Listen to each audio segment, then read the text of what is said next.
Muy pero muy buenas noches, bienvenidos una vez más cuando pasa un minuto de las 20 horas y estamos con este nuevo programa de Tiempo Extra, como es habitual en Extra Televisión de lunes a viernes, para acompañarte hasta las 21 horas con toda la información de este nuevo día jueves y también con el análisis, ¿no? La información, el análisis y también algunas reflexiones sobre este contexto económico y social en el que estamos. Hoy hubo mucho en el Congreso de la Nación, se consiguió dictamen finalmente con el acompañamiento de la Unión Cívica Radical y del PRO, ¿no? Para el oficialismo de la Libertad Avanza, con el oficialismo de la Libertad Avanza, y entonces con ese dictamen de mayoría tenemos confirmada ya una sesión especial para el próximo lunes a las 11 de la mañana en la Cámara de Diputados para empezar a tratar esta famosa ley ómnibus acotada, ¿no? Con algo así como 200 artículos contra aquellos 600 y pico que se debatieron durante el mes de enero y comienzo, ¿no?, del mes de febrero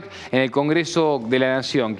Y dicho eso, y hablando de esa parte de la agenda, con el ámbito legislativo nacional que se está moviendo, después mucho de la economía, algunas cosas que incluso quedaron después del discurso del presidente de la Nación, Javier Milei, ayer en una cena muy importante en la Fundación Libertad, donde también estuvo el expresidente de la Nación, Mauricio Macri, muchos referentes, por supuesto, del famoso Círculo Rojo, como se le suele decir, también de la política nacional, y eso también va a ser parte de la información y del análisis que tenemos en este día jueves acá en Tiempo Extra. En un rato nos vamos a meter con Guillermo Moreno, con toda la información de esto que veníamos mencionando recién a modo de introducción al programa de hoy.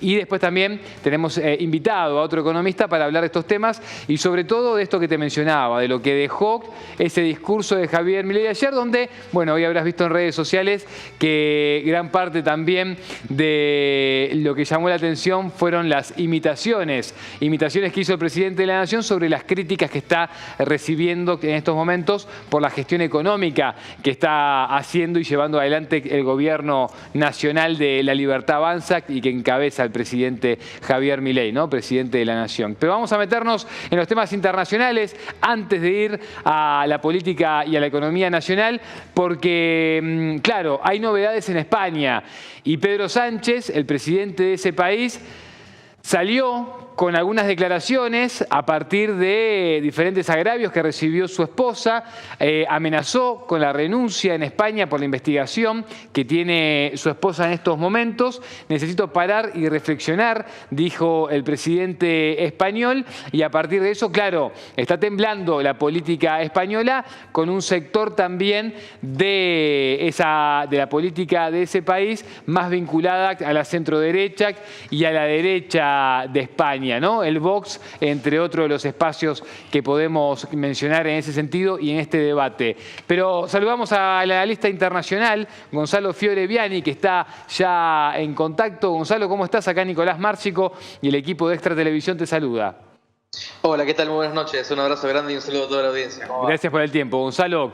Bueno, contame qué es lo que está pasando en España y estos debates, estos enfrentamientos que está teniendo el presidente Pedro Sánchez con la derecha española a partir también de lo que viene siendo esta investigación a su mujer. Sí, básicamente lo que sucedió es que Pedro Sánchez publicó ayer una carta en redes sociales donde dice que se tomará unos días, precisamente hasta el lunes, él dice, para reflexionar qué hace al respecto y que probablemente se está hablando de una eventual renuncia. El mismo Sánchez lo dice en la carta, que va a decidir si renuncia o no. Acá hay varias opciones, ¿no? Hay algunos que dicen que se trata de un operativo clamor, de que está esperando que todos los sectores del espectro político de izquierda, podríamos decir, del progresismo, salga a defenderlo, algo que ha pasado. Por lo pronto, los principales dirigentes, no solo del Partido Socialista Obrero Español, sino también, por supuesto, de Sumar, que es el partido que hoy está integrando la coalición de gobierno y que puso la vicepresidenta, nada más y nada menos. Otros sectores políticos del campo progresista han salido a defenderlo, pero también está la opción concreta de que efectivamente decida renunciar. Sánchez es un animal de poder. Es alguien que ha demostrado sostenerse en el poder y en el cargo con una habilidad que no se le ha visto a otro político español, quizás de Felipe González, cuando todo el mundo lo daba por muerto en junio del año pasado, adelantó las elecciones, no las ganó, pero sí logró formar gobierno, lo cual también te habla de alguien que tiene una capacidad para la rosca política realmente muy buena, excepcional, pero ahora han atacado a su esposa, a Begoña Gómez, que la acusan de ser parte de una trama de tráfico de influencias, de corrupción, ligada a lo que fue el caso Goldo, de un ex asesor de gobierno, por lo cual hay que ver cómo reacciona y cómo juega, ¿no? Porque bueno, ya no es un ataque personal a él, sino a su familia. Parece que lo ha afectado más profundamente que otros ataques, así que hay que esperar a ver qué hace de cara al lunes, perdón.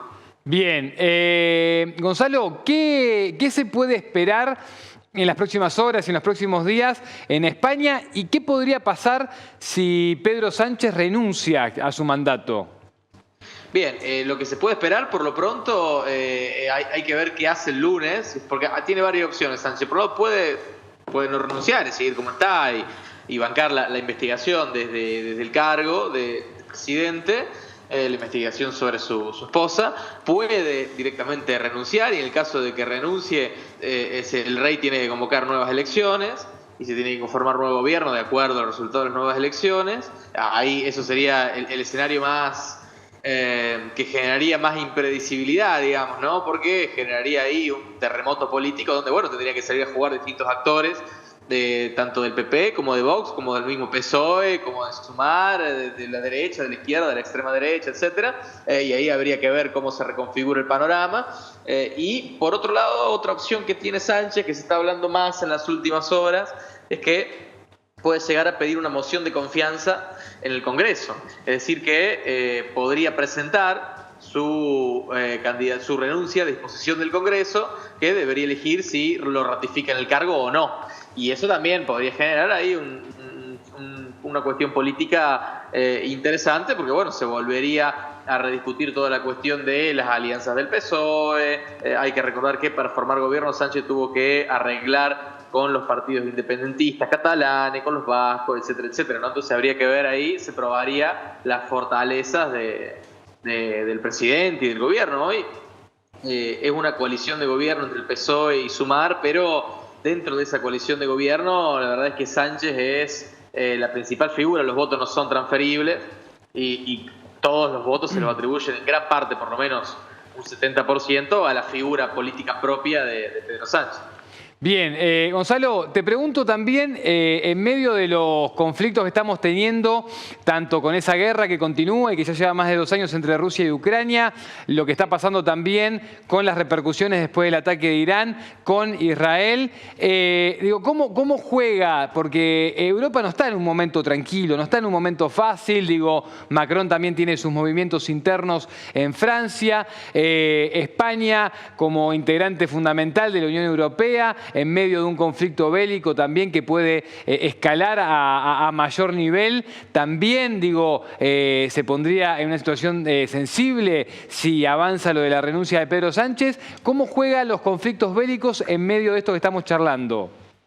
Bien, por lo pronto Sánchez lo que viene haciendo es tratar de tener la mayor equidistancia posible. Si bien, por supuesto, España apoya a Ucrania y es parte de la OTAN, por otro lado también tiene una postura en el conflicto palestino-israelí bastante diferente al resto de los países de la Unión Europea, con una postura bastante más crítica hacia Israel y con no diría una postura pro-palestina, pero sí bastante más favorable que Francia, por poner un ejemplo, o que Alemania. También se da ahí la particularidad de que tiene que responder al resto de la coalición, ¿no? Sánchez no está solo y tiene adentro del gobierno a un sector importante de la izquierda española, ¿no? Entonces tiene que responder a ellos. Por supuesto que en caso de irse y en caso de que se conforme un nuevo gobierno, esto cambiaría absolutamente toda la correlación de fuerzas dentro de España y también tendría repercusiones internacionales y dentro de la OTAN, ¿no? Si gana el PP y si gana Vox, el posicionamiento internacional de España cambiaría radicalmente, ya sería absolutamente 100% pro-israelí, 100% pro-Ucrania, también quizás se alinearía más con el gobierno argentino de Javier Milei. Hoy Sánchez, de alguna manera, es un dique de contención en España al avance de la ultraderecha, porque en caso de que haya un gobierno de la derecha, el PP no va a ser solo del PP, va a ser un gobierno también de Vox. ¿no? Va a ser un gobierno del PP y Vox, un gobierno de Sánchez, un gobierno del PSOE y de Sumar. El gobierno que venga puede llegar a ser un gobierno de derecha con la ultraderecha adentro, y esto por supuesto cambiaría toda la correlación de fuerzas. Gonzalo, gracias por este panorama que nos contaste sobre España y sobre Europa también al final. Te mandamos un abrazo grande. Gracias a ustedes, espero que les haya servido. Un abrazo. Buenas noches, hasta luego. Bueno, ahí estaba el analista internacional para contarnos un poco y contextualizar lo que está pasando en España y lo que puede pasar también, sobre todo, si llega a confirmarse la semana que viene la renuncia de Pedro Sánchez. Algo que hasta acá, a esta hora, hoy llegando ya de a poco al cierre de la nueva semana, parece difícil, pero que puede ser parte del escenario político europeo y español a partir de la próxima semana. El dato importante es que si llega a haber una renuncia, hasta el 29 de mayo, que eso recién lo destacábamos ahí en Graf, hasta el 29 de mayo no puede haber elecciones en España, con lo cual, bueno, quedaría un momento de transición y de reacomodo, algo así como un mes en España por este motivo. Bueno, lo que depende ahora y todo lo que va a pasar gira en torno a la decisión de Pedro Sánchez sobre si, en todo caso, afronta lo que está pasando con la investigación a su mujer y con también el destino de su gobierno frente al gobierno español, o si en todo caso da un paso al costado directamente. Por supuesto, las tensiones de los sectores de la oposición española van a jugar un rol clave también. Pero ya me voy a la mesa y nos vamos a meter de lleno en los temas económicos del día de hoy, porque tenemos invitados. También está, como es habitual con nosotros, Guillermo Moreno. Guillermo, ¿cómo estás? Bien. Y nos visita también Agustín Monteverde, que también es economista. ¿Cómo estás, Agustín? Buenas noches. ¿Qué tal? Bienvenido. Bueno, a ver, dejó unas declaraciones el presidente de la Nación, Javier Milei, ayer en esta cena, este encuentro de la Fundación Libertad, lugar donde también estuvo la calle Pou, donde también estuvo presente el expresidente de la Nación, Mauricio Macri. Así que escuchemos algo de lo que dijo ayer Javier Milei, contextualizamos y ya nos metemos con el análisis de la economía nacional. Estamos en 1150. Es decir, además estamos haciendo una caída del riesgo país como pocas veces visto en la historia argentina. ¿Y saben qué? Eso predice que para adelante la economía rebota. Por eso, digamos, están tan nerviosos. Por eso utilizan causas nobles para tratar de desestabilizar un gobierno. Porque saben que van a perder y no vuelven más.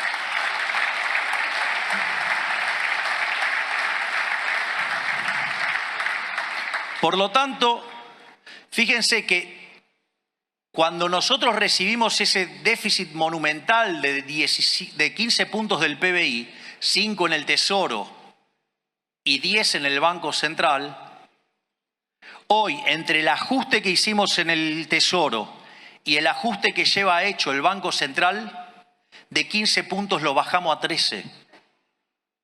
No solo eso, digamos, cuando termine el año le habremos devuelto al sector privado 15 puntos del PBI en ahorro. ¿Quieren saber cómo va a crecer la economía? Va a subir como pedo de buzo. Y creo que hoy, más que nunca, estamos pudiendo lograr que el conjunto de los argentinos entiendan esta libertad que tanto ansiamos, que están tan centrales para todos nosotros, no puede ser en algún aspecto y en otros no. No hay libertad política sin libertad económica, sin independencia de los poderes y sin libertad de expresión.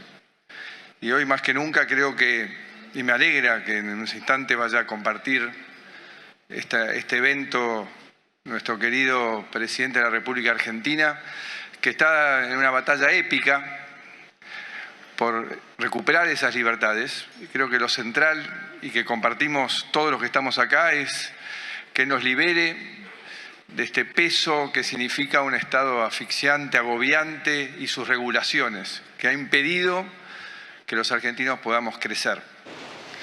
Creo que... Bueno, ahí las dos declaraciones que marcaron de alguna manera la agenda de ayer de la noche en esa cena de la Fundación Libertad. ¿Solo queda el rebote, como decía el presidente de la Nación, Javier Milei, Guillermo, después de esto que está pasando? No, el presidente, ya lo hemos dicho hasta el cansancio, tiene un desorden en las causalidades de la economía, porque no es un experto en macroeconomía. Por ser anarquista, es un experto en microeconomía, en las relaciones entre las personas. Estudian macroeconomía los que creen en el Estado. los anarquistas no creen en el Estado, él dice que es una asociación ilícita. ¿Para qué va a estudiar la economía de las asociaciones ilícitas? Es una cosa ridícula eso. Por lo tanto, no tiene las causalidades de la economía en la cabeza. A su vez está desordenado. O sea, no solo no sabe, sino que tiene un problema serio de comprensión en sus estructuras de relación. Esta cosa que escuchamos recién no es lógico delante de presidentes, de la gente que estaba ahí. En síntesis, si estuviéramos en el bar, el presidente está chapita. Le damos la palabra al colega. Agustín, ¿vos cómo lo estás analizando este momento económico, las cifras, los datos que vamos teniendo? No, yo creo que son positivas. Creo que se ha hecho un trabajo formidable. Hay muchísimo por hacer. Realmente la gestión de Fernández-Massa dejó el país estallado, con un enjambre de bombas por estallar.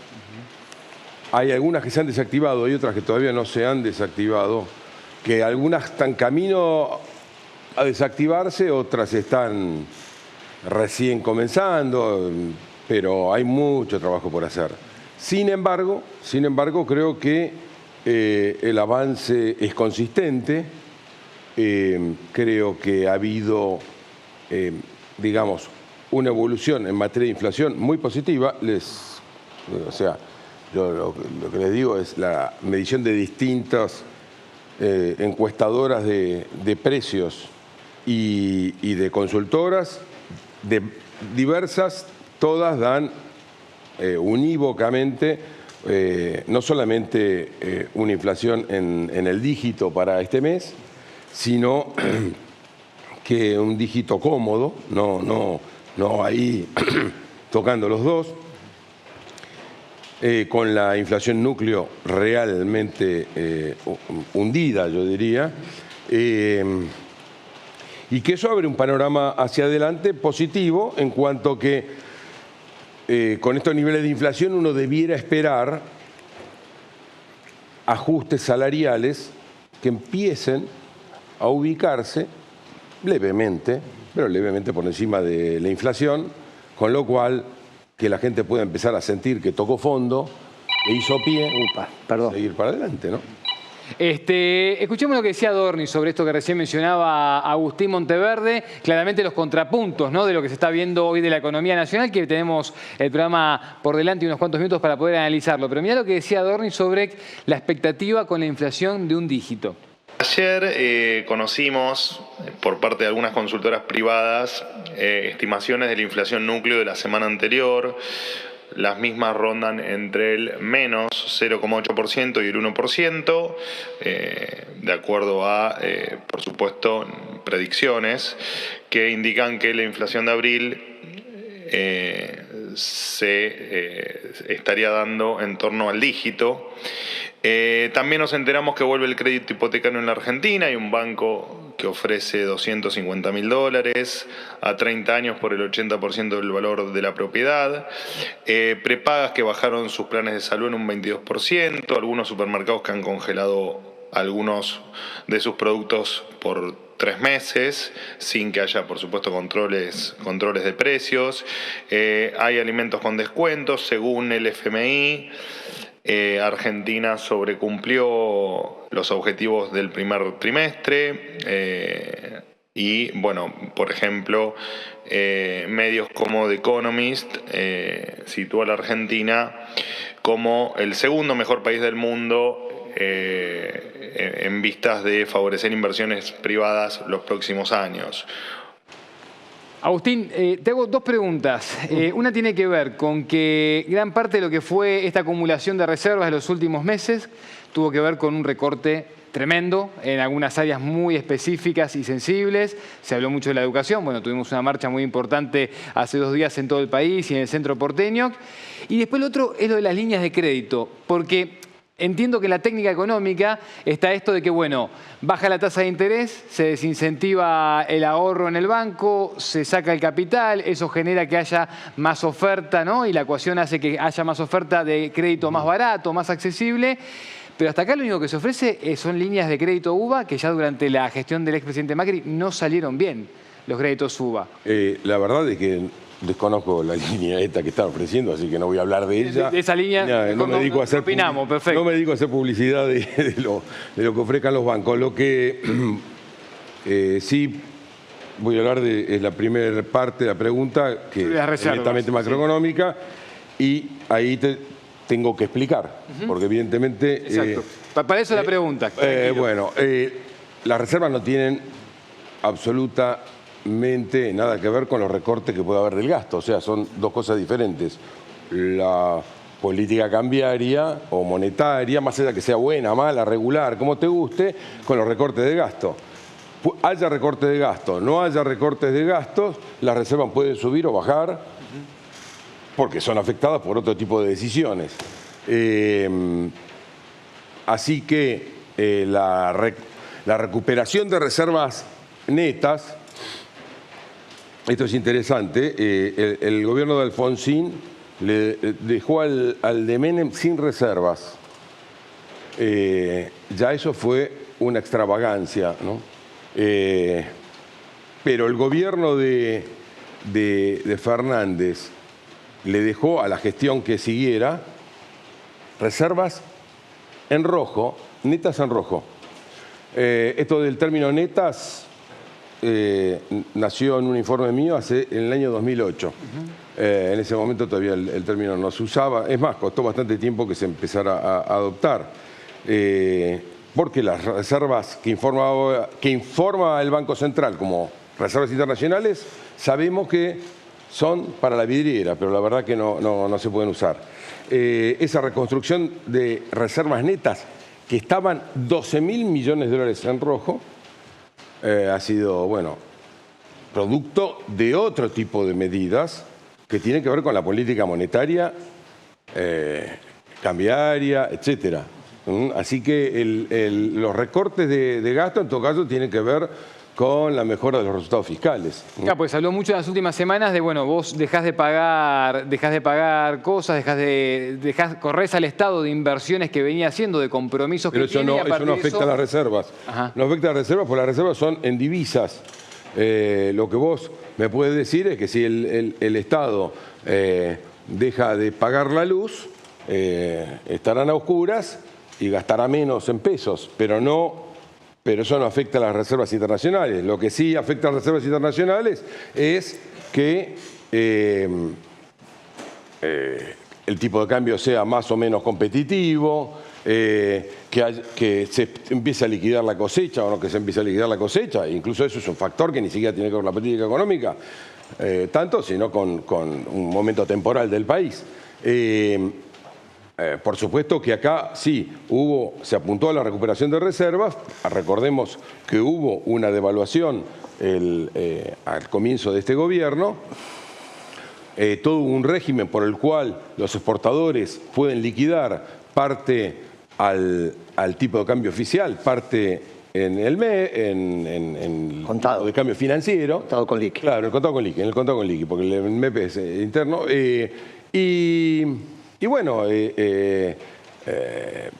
sí, después el trabajo cuidadoso de manejar la caja de dólares. Pero la caja de dólares es diferente que la caja de pesos, digamos. Bien. Guillermo. Primero, es obvio que la pregunta intentó ser formulada, había que interpretarla. Vos no sos economista, el colega tiene razón. Las reservas tienen que ver con el balance de pagos y los gastos del Estado tienen que ver con la ecuación fiscal. Son dos cosas distintas. Pero bueno, se entendió la pregunta, igual lo que querías hacer. Porque aparte puede ser una pregunta que está circulando mucho, Guillermo, y que se está hablando mucho también. Bueno, pero la pregunta técnicamente no estaba bien formulada. Está bien lo que dice el colega. Simplemente estoy aclarando que igual se puede interpretar. Bien. El colega obviamente domina las diferencias de lo que es la relación entre la Argentina y el resto del mundo y lo que tiene que ver con decisiones endógenas del Tesoro y demás. Dado el conocimiento del colega y dado que es un asesor prestigioso en el mercado, entiendo yo que nunca ha asesorado a las empresas ni a ningún empresario diciéndole usted analice su negocio en función de lo que recauda, sino también de las deudas que tiene. O sea, en ningún directorio que él ha participado como asesor le ha dicho al presidente de la compañía, viejo, Lo que usted recauda se lo gasta porque es suyo y la deuda no le importa nada, que es lo que está haciendo el presidente. O sea que el criterio de devengado es el que utilizamos los buenos hombres de negocio, el criterio de caja, el fantoche. ¿Está bien? Que es lo que está usando el presidente. Entonces el presidente recauda, deja deuda sin pagar y dice que tiene superado, un mamarracho. Ningún kiosquito ni choripanero, el tipo que te vende choripán en la cancha, viene Samir, le da los chorizos y le dice, me los pagá cuando termina el partido. El tipo agarra, vende todos los chorizos, agarra la plata y separa la de Samir. ¿Se entiende? Porque si no, el domingo que viene Samir no le da nada y encima lo va a buscar a la casa. Entonces, el choripanero de la cancha de Racing, Samir le lleva los ganchos de chorizo. Vende los 10 ganchos y dice, pará, esta de Samir, esta es la mía, pero no es toda mía, porque tiene que arreglar con el pan, tiene que arreglar con esta. Entonces, cualquiera que me está escuchando sabe que el criterio caja, incluso el colega, es una chantada. Eso es lo que dijo ayer Milei. Con respecto al superávit fiscal es una estupidez, no hay ningún superávit fiscal. Bien. Cualquiera de los que lo aplaudieron ayer le dijeron, no, está bien, él empezó a hacer chistes, es un mamarracho, lo que dijo ayer fue un mamarracho total. Con respecto al balance del Banco Central, que el estimado colega también se metió, él sabe, igual que yo, que cuando el pasivo crece más que el activo, el patrimonio neto baja. Por lo tanto, como el pasivo del Banco Central está creciendo más que el activo contiene las reservas. Y es cierto lo que dice él, las reservas, que es un componente del activo, no es del activo, es un componente del activo, están creciendo simplemente porque estamos importando, recaudás el 100% de las importaciones cuando te están pagando, y vos, de las exportaciones, y las importaciones las pagás en 4 veces, 30, 60, 90, 120. Y a su vez, esto es cierto lo que dice él, y yo lo reconocí siempre acá, corresponde, la herencia que recibió Milei es la peor que ha recibido cualquier gobierno constitucional de la dictadura para acá. No hay ningún gobierno que haya recibido lo que recibió Milei. Esto no les obliga, lo vengo diciendo desde siempre. Estamos en una supercrisis, estamos igual que el 89 y el 2001 juntos. Tenemos una crisis fiscal tremenda, tenemos una crisis del sector externo tremenda. Él lo escucha, me escucha. Ahora, el problema con Milei es que empeoró todo. Empeoró lo fiscal, empeoró el balance del sector del Banco Central, por lo que acabo de decir. Lo fiscal no hay ninguna duda que lo empeoró por la tasa de interés. No hay ninguna duda de lo que está pasando. Lo fiscal lo empeoró, correctamente hecho, ¿no? Porque lo que deja de pagar el Banco Central por cuasi fiscal lo pasa a pagar el Tesoro. El Tesoro a su vez, casi toda la deuda que tiene ahora la tiene ajustada por ser. Tal es así lo que digo, que con datos de la Secretaría de Finanzas que el colega debe haber visto, del 31 de diciembre del 2023 al 31 de marzo del 2024, plena gestión, la deuda del Tesoro aumentó 31.500 millones de dólares. Lo que el bestia de Macri tardó un año en hacer, ese que viste ahí, Macri se endeudó el primer año de gobierno, 2016, en 30.000 millones de dólares. Tardó un año.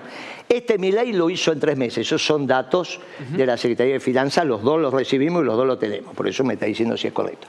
Obviamente que si vos aumentaste el endeudamiento en 31.500 millones de dólares, no es porque resolviste los temas, sino porque los empeoraste. Naturalmente, lo que puede decir Milei, que ya lo dijo, hemos recibido una inflación que venía creciendo y acelerándose, producto de la emisión monetaria, y yo, porque soy muy guapo, frené la emisión monetaria, prácticamente el circulante. Hasta esta semana compraron muchos bonos, el Banco Central salió a comprar bonos al mercado, supongo que esa plata la van a esterilizar, así que con eso no me voy a meter. Pero hasta la semana pasada casi el circulante había crecido 1/3 de lo que creció la inflación. En la facultad, donde estudió él y donde estudiamos nosotros, aunque sean facultades distintas, lo único que los profesores de política monetaria te decían, mire, la emisión monetaria, usted puede que crezca menos que la inflación, pero usted no deje nunca de convalidar la inflación, porque si no entra en peligro la gobernabilidad del sistema, porque hace un desastre. Bueno, este muchacho fue lo que hizo. Él se vanagloria de no haber emitido, Porque tiene esa relación ridícula de que la inflación es monocausal. Cualquier empresario sabe que la inflación no es monocausal. Entonces, la inflación no solo. En el largo plazo, obviamente, que si no hubiese moneda no habría inflación porque estaríamos en una economía de permuta.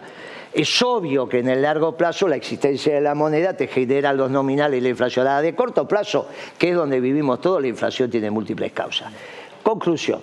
Lo que pasa en la gestión de Milei, haber recibido la peor supercrisis, ningún presidente recibió esto, la empeoró. Y no solo eso, sino que hizo pedazo la distribución del ingreso. Cuando vos entrás en depresión económica, las empresas no pueden aumentar los salarios. El colega tiene una dogma de fe y dice, bueno, baja la inflación, aumentan los salarios por encima de la inflación. ¿Cómo van a aumentar los salarios por encima de la inflación si no vendés? Todos estamos vendiendo 30, 40, 50% menos. Los clientes del colega seguramente también. Lo que pasa en mi negocio, nosotros estamos en el 50% de caída de venta.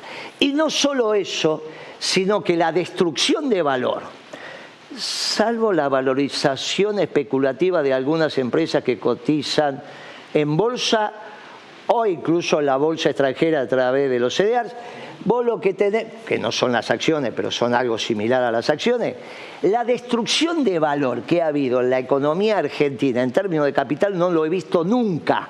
Nunca Sindar tuvo que cerrar lo que cerró. Pero no solo eso, General Motors o Toyota, que le cuesta una ingente cantidad de plata formar un obrero, porque no es que te doy a vos un destornillador, vos sabés de dónde se agarra, ¿sabes? Pero con un destornillador no haces nada.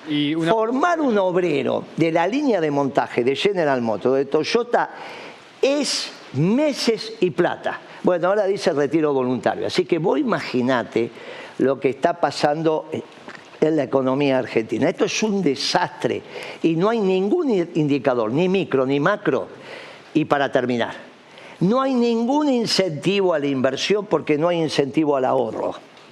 No hay incentivo a la inversión porque en la economía capitalista vos para invertir necesitas ahorro. Si no tenés que desahorrar, que es lo que está pasando cuando vendés los dólares. La baja de tasas es un incentivo al ahorro. Cuando vendés los dólares estás desahorrando. Pero no es el único indicador. A vos te pueden regalar la plata. Regalar, no ya prestártela a tasa baja. Regalar. Que si vos no tenés demanda para lo que vas a producir, no lo vas a hacer. Por eso Paraguay es pobre con estabilización. Mucha de la población paraguaya sigue viniendo a la Argentina, a pesar de que la macroeconomía paraguaya está bien. Porque no hay ninguna posibilidad de que la sola estabilidad sin incentivo al crecimiento, a la inversión y a la demanda, te genere que vos inviertas. Entonces, estamos en un desastre con un argumento más, y ahora lo dejo al colega de... Me imagino, Agustín, que... Pará que termino. Sí, esperemos que termine porque el debate es muy inteligente. Entonces, esperá que termine, porque si no, no nos vamos a entender. Lo que está hablando Milei desde que asumió hasta el discurso del lunes de la cadena y el de ayer en este foro, no tiene nada que ver con lo que Milei firma. La ley de bases que puede tener... Hoy ya consiguió dictamen, Bueno, no tiene, cuando vos la lees... Y el pacto fiscal también recién. En términos energéticos, en términos de regulaciones y en términos de defensa de la competencia, hace hincapié en las estructuras de costo. Con lo cual, cuando la ley que acaban de aprobar, o ya fue a dictamen, dice la energía en función de los costos reales, eso no es Milei, porque Milei no hace costos. Es antitético hacer costos, con lo cual, lo que Milei habla no tiene nada que ver con lo que están firmando. Lo primero fueron las prepagas, que lo hicieron cuando él estaba en Estados Unidos. Y todo lo demás de esta ley no tiene nada que ver con lo que Milei habla. Empezando por el artículo primero que dice que van a ser un Estado eficiente, eficaz, etcétera, etcétera, etcétera, cuando él dice que es una asociación ilícita. ¿Cómo te imaginás, Agustín, la recomposición de los salarios que mencionabas recién? Digo, en este contrapunto de lo que menciona Guillermo, ¿no? Pero, ¿vos querés conocer mi opinión? Sí. ¿Sí? De cómo está la situación. Bueno, como en todo, vos sabés que frente a cualquier diario se pueden leer distintas las noticias, ¿no? Y también que hagas el contrapunto, con total libertad de lo que acaba de decir. Sinceramente no me interesa, quiero hablar de mi punto. A ver, tengo una lectura diferente que él, pero no, la verdad que no vine a un show, vine a explicar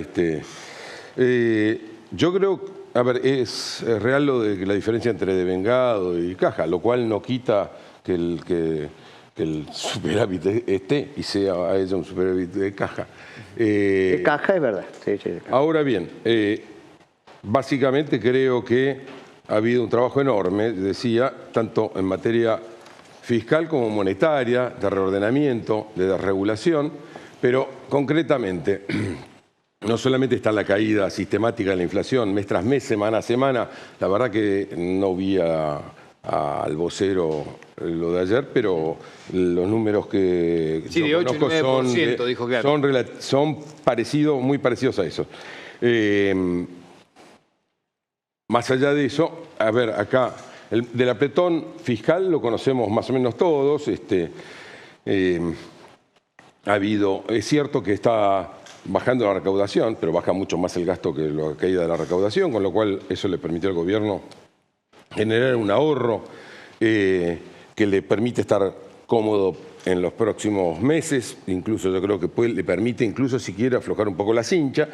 En materia monetaria, realmente el apretón ha sido mayúsculo, con lo cual, si bien la tasa de interés fue una tasa de interés baja, negativa en términos de inflación, lo que sí, y que ha permitido descomprimir esa enorme bola terrible y peligrosísima de los pasivos remunerados del Banco Central, más allá de eso, lo que ocurre, y recién se señalaba también, ¿no? El M2, que es uno de los agregados monetarios por excelencia, ha crecido, es más que la base monetaria, ¿no? Incluye también las cuentas corrientes y las cajas de ahorro, ha crecido menos de la mitad de lo que fue la inflación desde que asumió el gobierno, lo cual significa que hoy, frente a la misma cantidad de bienes, hay mucho menos pesos en la economía. Los precios tienen que bajar sí o sí, y incluso aquel que no los baje se expone a pagar un costo de inmovilización, a la obsolescencia de sus productos, o incluso a perder cuotas de mercado frente a competidores que sí los bajen. Entonces, la inflación es el resultado de este trabajo de pinzas entre el tema fiscal y el tema monetario. Creo que por delante hay un periodo donde van a seguir ingresando dólares. Estamos en época de liquidación de la cosecha, por empezar. Y bueno, el panorama que yo veo hacia adelante es halagüeño. Yo creo que realmente se hizo un trabajo formidable, formidable. Por supuesto, hay muchísimo por hacer. Agustín, ¿se reconoce algo de sufrimiento en ciertos sectores con este trabajo que vos destacás que se está haciendo? Porque digo, hay mucho reclamo y yo no creo que todo el reclamo sea solamente de un sector de la oposición, ¿no? Digo, arreglar un país sufriente en ruinas, que lo dejaron en ruinas, por supuesto que lleva a sufrimiento de todos. Sí, claro, pero por supuesto, es enorme. El esfuerzo que están haciendo los argentinos es enorme, pero lo que sí creo es que va a haber un premio por esto. Creo que hay una promesa de salida. A ver, frente a la misma cuestión siempre está la posibilidad de ver el medio de vaso de agua lleno o el vacío. Bueno, yo veo... ¿En qué tiempo te imaginas esa salida? El otro día el presidente dijo en la cadena nacional que estábamos a mitad de camino. ¿Vos en qué tiempo te imaginas una salida o algo que se perciba como una recuperación?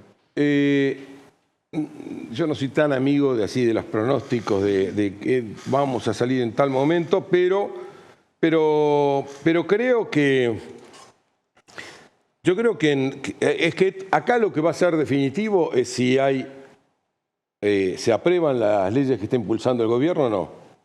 Si no se aprueban las leyes que está impulsando el gobierno va a poder mantener la disciplina fiscal y monetaria, sí, la va a poder mantener. ¿Va a poder llegar a las elecciones el próximo? Sí, pero la diferencia va a ser con una economía ordenada en un caso y en la otra con una economía realmente expansiva, porque creo que ahí sí el crecimiento se consolida, incluso le diría que se dispara en buena medida, pero la llave de esas reformas estructurales, que son las reformas con las que fue elegido este presidente. El voto popular no fue al señor Milei, fue a las promesas que hacía el señor Milei en campaña, y son precisamente las que están en esas reformas estructurales, y los dueños de la llave pueden negarla. Si la niegan, es por eso que creo que el presidente está hablando del sino del 2025. Mira, no lo coordinamos, pero me das el pie, porque tenemos en comunicación telefónica a Martín Arrojain, que es diputado nacional del PRO de Juntos por el Cambio. Martín, ¿cómo estás? Acá Nicolás Márcico y el equipo de Tiempo Extra te saluda. Buenas noches.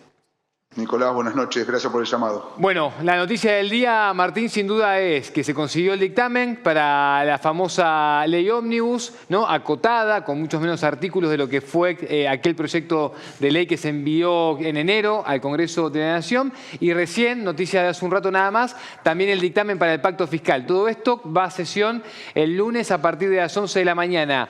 Contame, porque bueno, vimos al PRO y a la UCR también acompañar, ¿no? Con algunas diferencias, pero con bastante convicción este proyecto de ley ómnibus, de ley de bases, como se llama el oficialismo. ¿Qué conclusión haces del trabajo de comisión de hoy? Bueno, primero los venía escuchando recién de la diferencia de aprobar la ley y no aprobarla. Yo creo que ahí hay una cosa clave. Hoy se avanzó para que la ley salga. Yo creo que si no hay ningún inconveniente, entre lunes y martes se están aprobando la ley bases y el pacto fiscal, y la diferencia entre que el presidente tenga las herramientas para gobernar y no tenerlas son gigantes, porque el mundo, o sea, nosotros necesitamos las inversiones, tanto externas como internas, y nadie va a invertir si no hay un sustento legal. Entonces, el presidente ayer lo dijo, y por ahí lo dijo en una actitud de coraje, voy a gobernar igual, pero si vos tenés que invertir, vos no querés invertir con un DNU, vos querés invertir con una ley aprobada por el Congreso, con mayorías, debatida. Así que lo que hoy pasó es un paso trascendental, vos lo dijiste bien, pero no fue solamente el bloque del PRO, también fue la coalición cívica, fue el bloque de Pichetto. Hoy se lograron 61 votos en la comisión que no se habían logrado la vez anterior, así que nada, hoy creo que fue un cambio, fue un aprendizaje de todos. Creo que el gobierno entendió que había que dialogar más allá del discurso, y la oposición que no se puede demorar más esto porque estamos perdiendo todo, está perdiendo Argentina.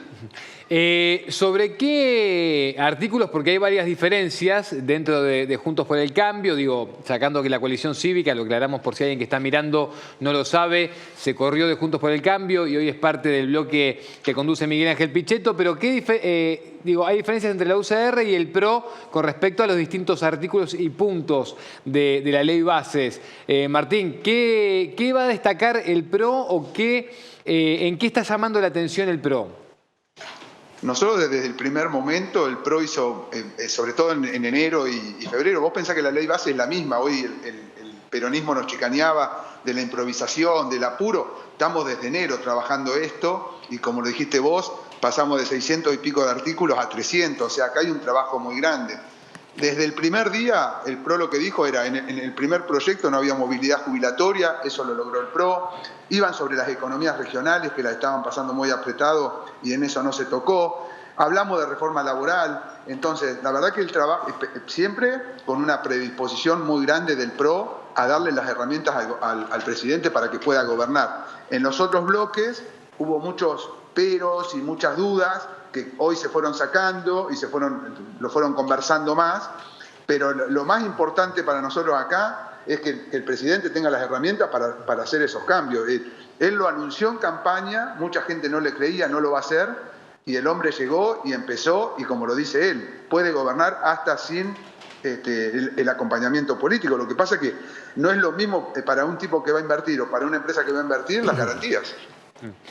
Martín, hablabas del artículo que va a reforma laboral. ¿Qué pasa con eso? Sabemos que está la CGT muy encima del tema también y muy atento. ¿Cuál es la diferencia o qué no comparten ustedes de esa parte del proyecto?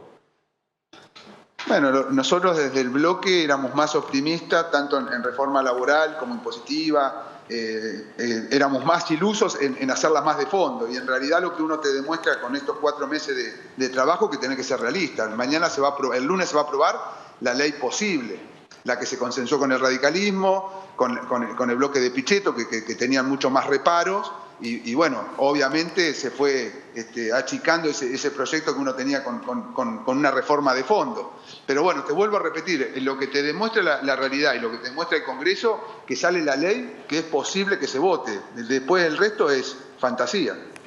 Bien, y después con respecto a pacto fiscal y qué se va a distribuir con las provincias, tiene mucha representación, por supuesto, el PRO en varios distritos y provincias del país, y hay preocupación también por lo que vaya a pasar con coparticipación y con qué impuestos sean también delegados a las provincias. ¿Qué pasa con el impuesto a las tarjetas? ¿Qué pasa con el impuesto al cheque? ¿Qué nos puede decir de eso, Martín? ¿Qué se consensuó ahí? Y el debate grande de acá fue ganancias, que los mismos gobernadores en su momento, cuando el presidente era Alberto Fernández, lo apoyaron. Sí. Pero ahora, pero esas mismas provincias, yo te voy a hablar de la provincia de La Pampa, que es de donde soy yo. El mismo gobernador que estuvo de acuerdo en sacar ganancias, después fue a la Corte Suprema reclamando los gastos que no se coparticipaban. Entonces, acá hay un falso discurso de Unión por la Patria, que cuando están en el gobierno dicen una cosa y ahora que son oposición son los sabedores, los defensores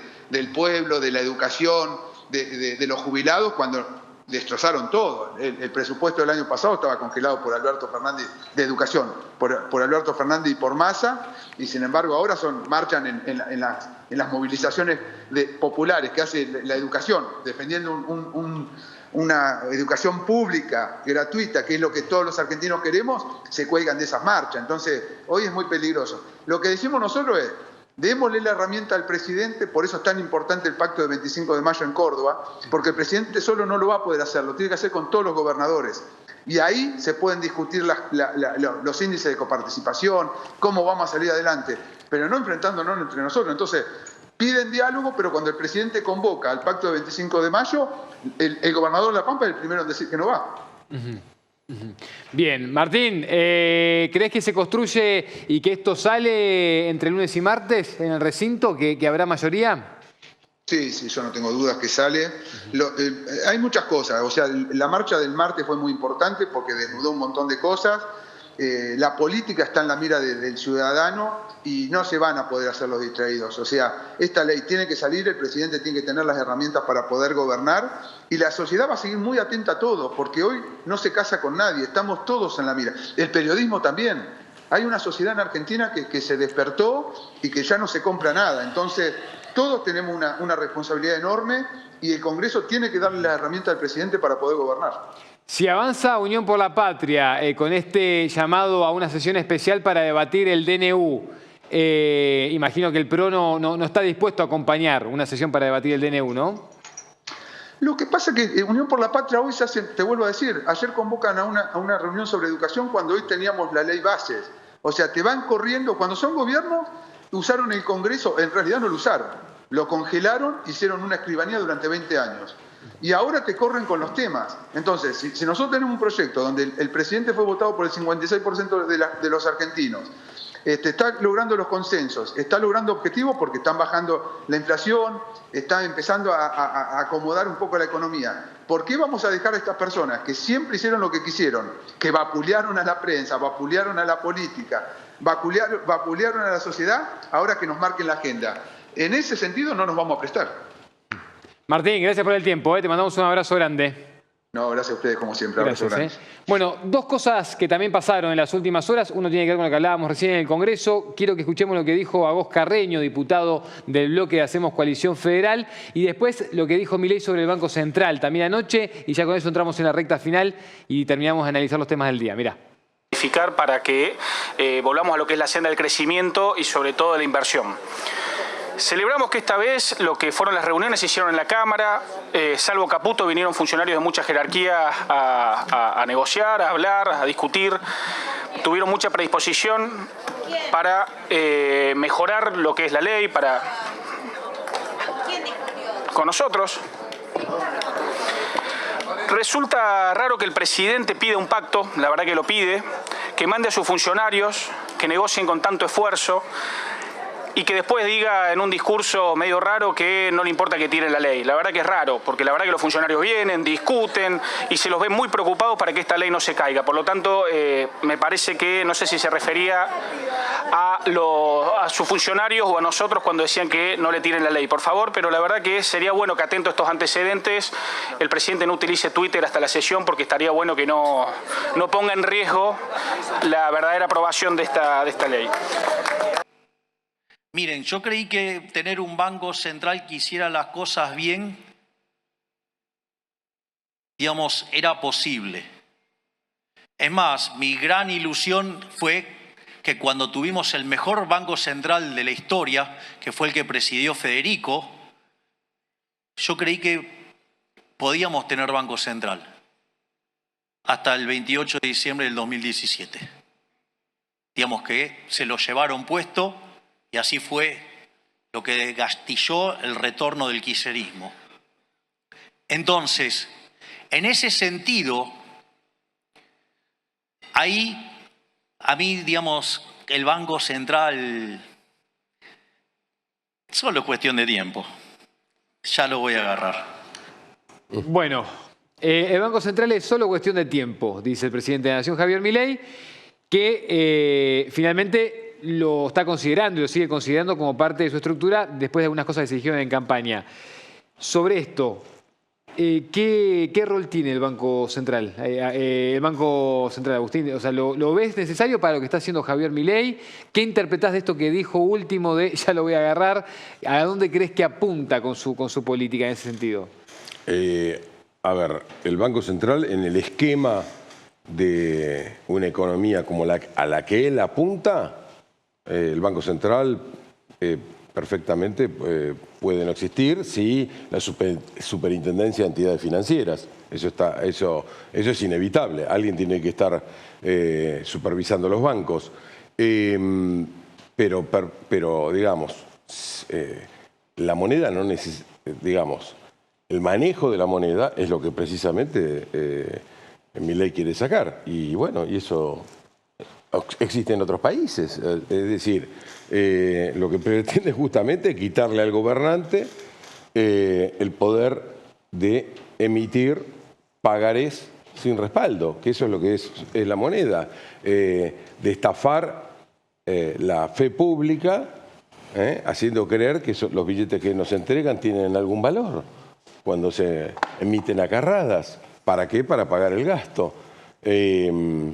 Bueno, en ese punto, obviamente, bajo la perspectiva que él está proponiendo, desde ya que el Banco Central no cumple, y no creo, y supongo que él pretende seguir adelante con el cierre del Banco Central. Porque como en un momento dijo que él se imaginaba un Banco Central ideal, como el que condujo Federico Sturzenegger, estaba hablando, bueno, ¿no? En el pasado, digo, es como, no termina de quedar claro si no lo quiere o lo quiere funcionando como lo hizo funcionar. No, evidentemente él tiene un alto concepto del Banco Central, tal como funcionaba en ese momento. Que fueron los 2 primeros años del presidente. Es la forma de pensar de Milei.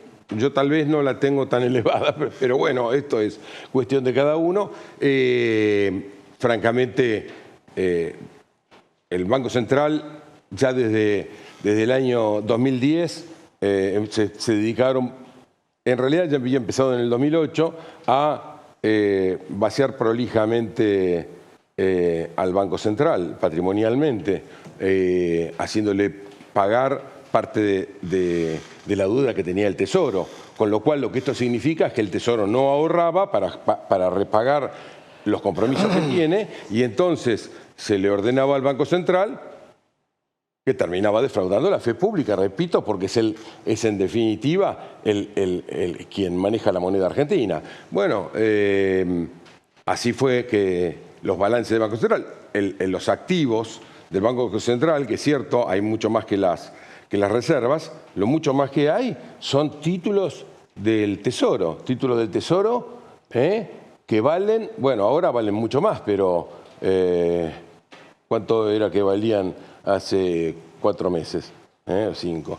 Entonces, realmente el Banco Central ha sido un instrumento de robo masivo de la población argentina.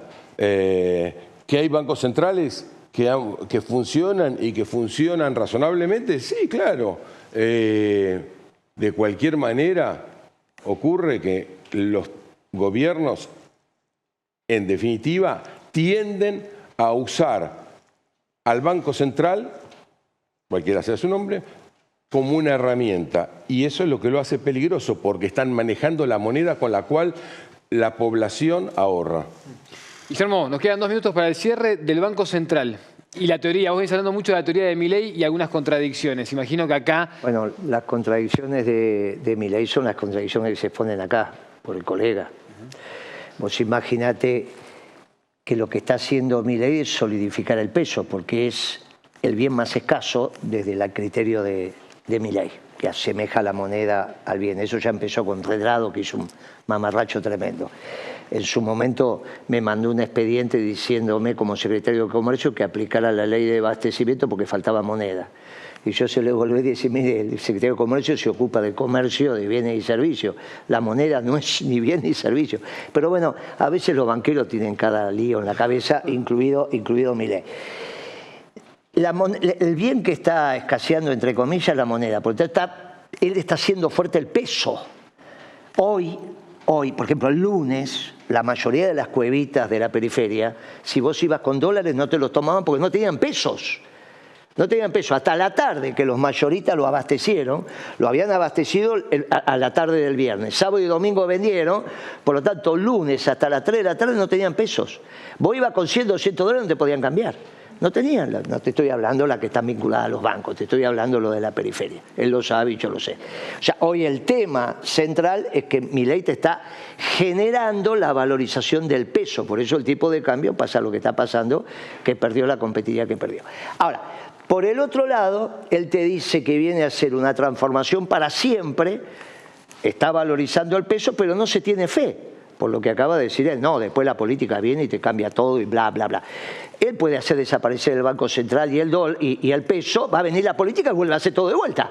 O sea que él no se tiene fe. Dice por un lado, que es lo que salió del discurso del colega recién, dicen una cosa, pero por el otro lado no se tienen fe. Ven que es de cortito plazo mientras dure la paciencia. Ahora, yo lo que creo que aparte de la paciencia que fue expresada el lunes, que nosotros preferimos, el martes, perdón, que preferimos que la política sea adelante, es que esto es absolutamente inconsistente. Las empresas se están vendiendo 30, 40, 50% menos, salvo alguna empresa extractiva. No hay, de las cientos de miles de empresas que hay en la Argentina, todos estamos con un problema de baja de venta. Por lo tanto, esta estupidez de poner un ministro de Economía, cuando Milei habló el otro día, los 4 que estaban ahí paraditos, parecía que estaban en la barrera agarrándose los genitales con la manito así, los 4 de la misma consultora, que no tienen ningún prestigio en la economía real, son muchachos timberos, él los conoce, yo los conozco, no tienen nada que ver con la economía de verdad, tienen que ver con esta estupidez de estar todo el día jugueteando como tu amigo que se dilapidó la plata jugando en el casino de Mar del Plata, son lo mismo, eso no es la economía. La economía es construir trabajo, comprar, vender, producir, cobrar, hacer un remito, una factura, dentro de la Argentina o de la Argentina frente al mundo. La Argentina frente al mundo, ¿qué significa? Respuesta de Caputo, vamos a resolver esto porque importamos alimentos. Fíjate qué imbecilidad. O vamos a resolver esto porque los argentinos pasan a comprar a Chile, a Uruguay, otra estupidez. O vamos a resolver esto porque en realidad pensamos que al final del túnel... ¿Sabe qué pasa? Ni él ni yo estudió una materia que se llame sufrimiento 1, sufrimiento 2. Esa tontería de pensar que vos estudiás una disciplina para hacer sufrir al pueblo no existe en el conocimiento universal. Cada vez que el ser humano se puso a estudiar una disciplina es para que estés mejor, no para que estés peor. Eso de pensar que tenés que hacer sufrir, eso se lo dejás al tango. Primero hay que sufrir y después amar. Sí. Esas son de otra... Eso tiene que ver con otra cosa. En la economía no hay ninguna materia que se llame sufrimiento 1 y sufrimiento 2. Así que la economía tiene como centro al hombre, a la comunidad, a la familia, para su bienestar. De ninguna manera para sufrir. Estas son estupideces de estos muchachos que hacen sufrir a todos mientras ellos la están pasando. Y yo termino con esto. Cuidado, muchachos, porque hay un artículo en el Código Penal que cuando un conjunto se aprovecha de la invalidez de otros, son responsables penalmente. Ustedes saben que Milei no está apto para gobernar porque está chapita. Ustedes, y se los digo ahora mirando la cámara, van a ser responsables de haber usufructuado la incapacidad de este muchacho. Cuidado porque el Código Penal los espera. Perdón, una aclaración. Sí. Entre los recursos expresivos que utiliza Moreno está el adjudicarme ciertas opiniones o visiones o que yo asevero tal cosa, tal otra. Por supuesto, corren por cuenta de quien las está virtiendo y no por... No, eso desde ya que sí, colega, eso desde ya que sí. Y si hay alguno que yo me refería a usted sin que usted le haya vertido, le pido disculpas. Ahora después lo vamos a ver esto, va a ver el tape, y si todo lo que dijo corresponde a una expresión suya, también son suyas. Agustín, gracias, hasta luego. Gracias por venir. Hasta luego. Hasta luego, gracias. Hasta la semana que viene. Guillermo, esto fue Tiempo Extra. Nos reencontramos mañana a las 20 horas. Chau.